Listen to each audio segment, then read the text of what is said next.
दुनिया में दूसरे भगवान का दर्जा प्राप्त चिकित्सकों का ये पेशा इन दिनों धोखेबाजी जालसाजी का शिकार हो रहा है और लालच के आरोप तो पहले भी लगते रहे हैं। ऐसा ही एक अनियमितताओं का आरोप ओमेगा हॉस्पिटल पर लग रहा है, जिसकी संचालिका पर आरोप है कि वह ड्रग के केस में पकड़ी गई है और अस्पताल में अनियमितताओं का अंबार है, जिसे लेकर शिवसेना ने ज्ञापन दिया। माननीय कलेक्टर महोदय के नाम एसडीएम महोदय जी को सौंपा गया। ज्ञापन हमारी मांग है कि नागराज चौक स्थित ओमेगा हॉस्पिटल हैदराबाद के नाम से रजिस्ट्रेशन जो है वो चिरंगपति नम्रता के नाम से है, जो विगत 9 मई को वह मुंबई से ड्रग्स लेते हुए पकड़ी गई। 5 लाख की कुकिंग ले रही थी वो, तो पकड़ी गई, जिनका इलाज जेल में है और उनका नशा मुक्ति केंद्र में इलाज भी चल रहा है।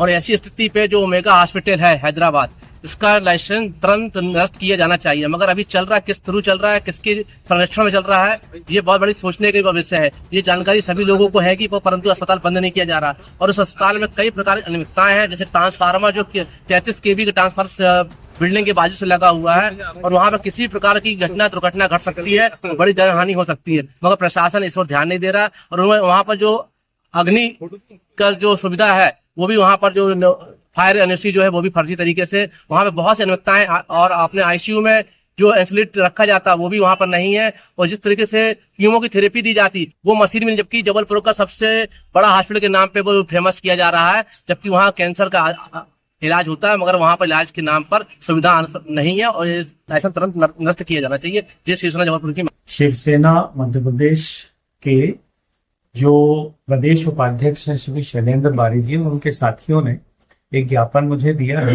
यहाँ हैदराबाद ओमेगा जो एक हॉस्पिटल संचालित है सिविल लाइंस क्षेत्र में, उस अस्पताल के बारे में कुछ कमियों के बारे में उनका ध्यान आकर्षित उन्होंने किया है।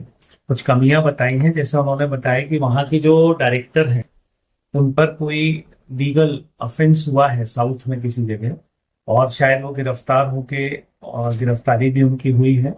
इसके अलावा लिफ्ट की एएमसी नहीं है, उनके द्वारा बताया गया है। इसके अलावा बिलिंग वगैरह भी बहुत ज़्यादा होती है मरीजों के साथ और ज़्यादा पैसे लिए जाते हैं उनसे। जो रेडियोथेरेपी विभाग है उनका, रेडियोथेरेपी विभाग की मशीन उपयुक्त नहीं है जैसी होना चाहिए।